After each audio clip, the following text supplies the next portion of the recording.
Je voudrais que notre conférence adopte la nécessité de dire clairement que nous ne pouvons pas payer la dette.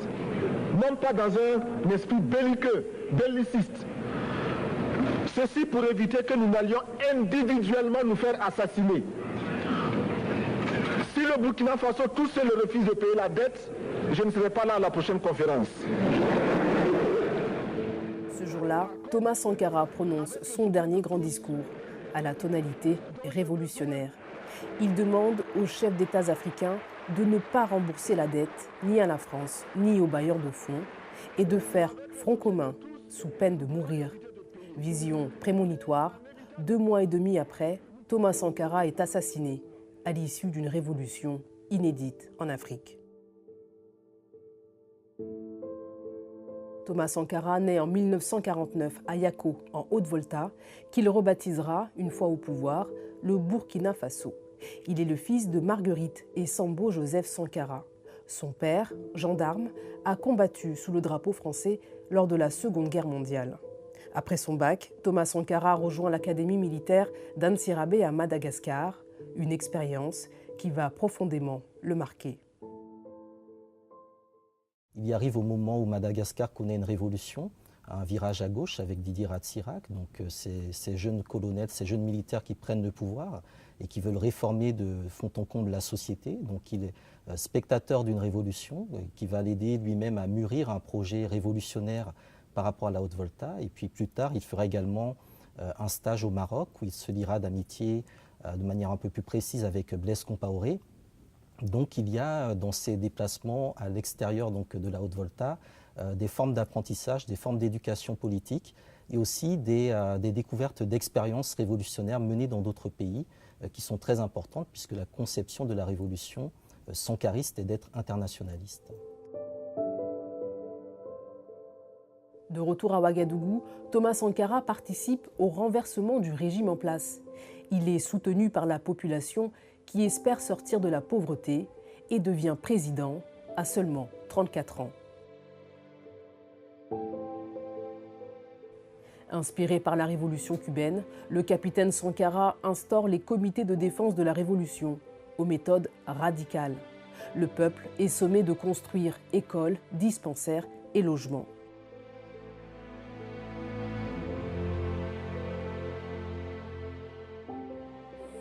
Nous ne pouvons pas nous développer si le peuple lui-même ne prend pas son destin en main. C'est le peuple qui doit construire le pays.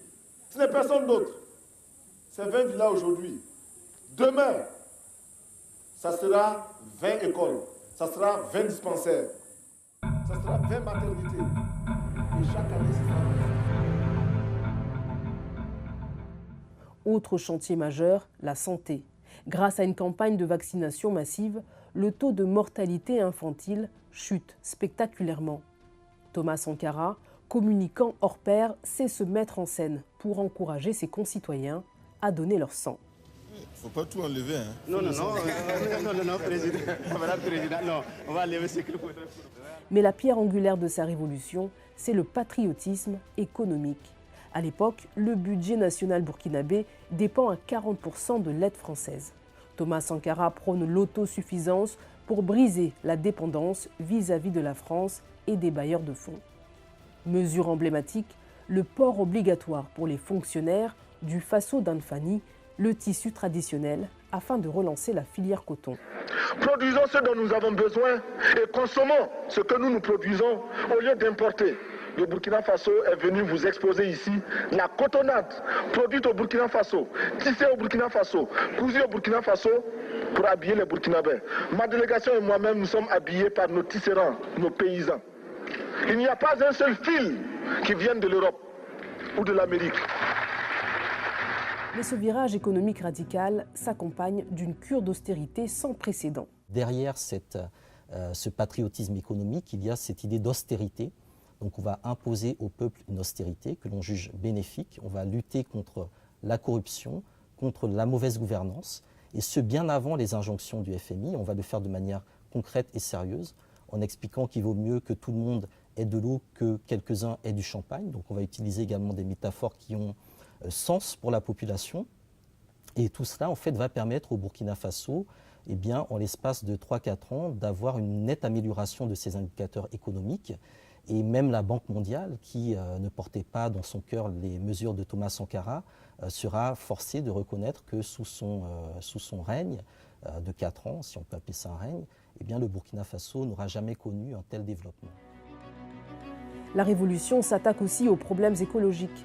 Sous Thomas Sankara, des millions d'arbres sont plantés pour contrer l'avancée du Sahel. Pour lui, l'environnement est éminemment politique.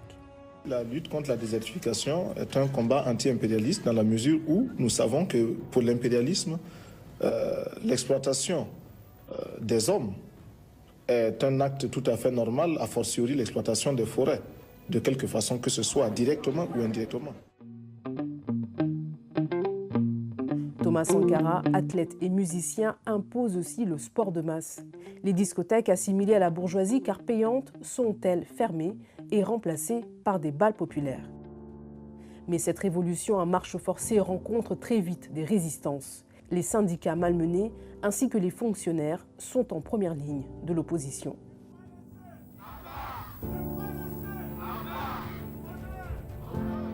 Donc ce sera vraiment une rupture avec les vieux schémas clientélistes de l'époque qui va se heurter à des oppositions, aussi bien des syndicats à partir d'un certain temps que de la petite bourgeoisie et de l'élite qui très rapidement va quitter le pays, notamment les fonctionnaires qui voulaient être mieux payés, les intellectuels également qui vont partir dans les pays voisins pour avoir un niveau de vie un peu plus important. Parfois ça a été effectivement un peu brutal, on peut penser donc aux enseignants qui réclamaient de meilleurs salaires et de meilleures conditions de travail et qui ont été licenciés de manière très sèche.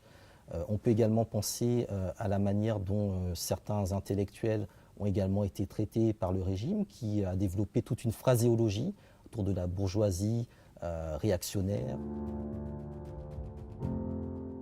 Marié et père de 2 enfants, Thomas Sankara voudra aussi bouleverser les rapports entre hommes et femmes.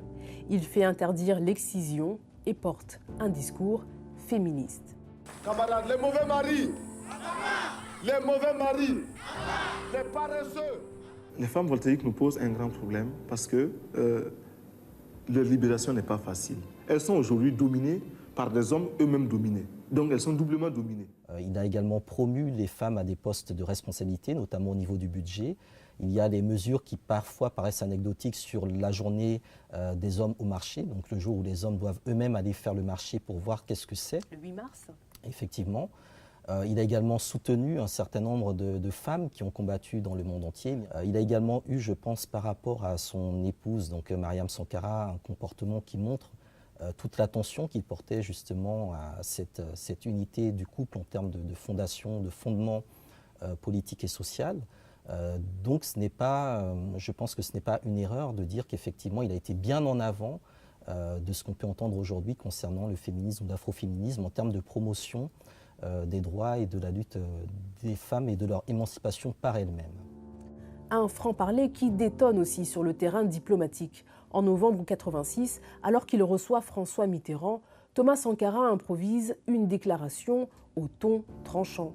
Sous l'œil des caméras françaises, il reproche à l'ex-puissance coloniale d'avoir accueilli sur son sol le président sud-africain Peter Botha, qui refuse de mettre fin au régime raciste de l'apartheid. Le président français, visiblement agacé, répondra que Sankara va plus loin qu'il ne le faut. J'admire ses qualités qui sont grandes, mais il tranche trop aussi. Il va plus loin qu'il ne faut, à mon avis, qui me permettent de lui parler du haut de mon expérience. Octobre 1987, la révolution est de plus en plus contestée. Au sein du régime règne un climat de méfiance. Les membres du gouvernement arrivent armés au Conseil des ministres. Des complots sont déjoués. Le 15 octobre, la révolution connaît un coup d'arrêt sanglant. Donc le 15 octobre 1987, il est en réunion au Conseil de l'Entente, il prépare un discours qui doit être tenu ultérieurement. Et donc là, on a un commando qui débarque, qui est venu le chercher précisément. Et donc il sort le premier de la salle de réunion, il est immédiatement abattu, avec ensuite plusieurs autres de ses camarades. Il y aura un survivant. Donc les corps vont être ensuite enterrés. Donc débute ensuite toute la problématique en fait, de la responsabilité autour de la mort de Sankara et de ses camarades, et surtout du devenir de la dépouille de Sankara et de ses camarades. Il y a un certain nombre d'éléments qui montrent que la France est bien évidemment impliquée. Je pense que le premier élément objectif, c'est le refus de la France jusqu'à aujourd'hui d'ouvrir un certain nombre d'archives relatives à cette période. Donc on voit bien que l'État français a des choses à se reprocher. On sait également que lors de l'une des premières rencontres, si ce n'est la première rencontre entre Blaise Compaoré et Félix Houphouët-Boigny, Félix Houphouët-Boigny était furieux contre Blaise Compaoré parce que Blaise Compaoré lui avait assuré qu'on allait rendre Sankara impopulaire pour que son élimination passe comme une lettre à la poste, et ce n'a pas du tout été le cas. Blaise Compaoré, l'ami intime, le frère d'armes, s'assoira dans le fauteuil présidentiel à peine Thomas Sankara assassiné. Il mettra fin à l'expérience révolutionnaire, replacera aussitôt le Burkina Faso dans le giron de la France et régnera sans partage sur le pays pendant 27 ans. Blaise Compaoré, exilé en Côte d'Ivoire, est aujourd'hui sous le coup d'un mandat d'arrêt émis par la justice burkinabé. Il est inculpé pour assassinat et recel de cadavres. Ironie de l'histoire, en 2014, pendant les manifestations qui l'ont chassé du pouvoir, c'est le portrait de Sankara qui voguait dans les cortèges. Thomas Sankara, modèle immortel pour une jeunesse africaine, bien en peine de lui trouver un successeur.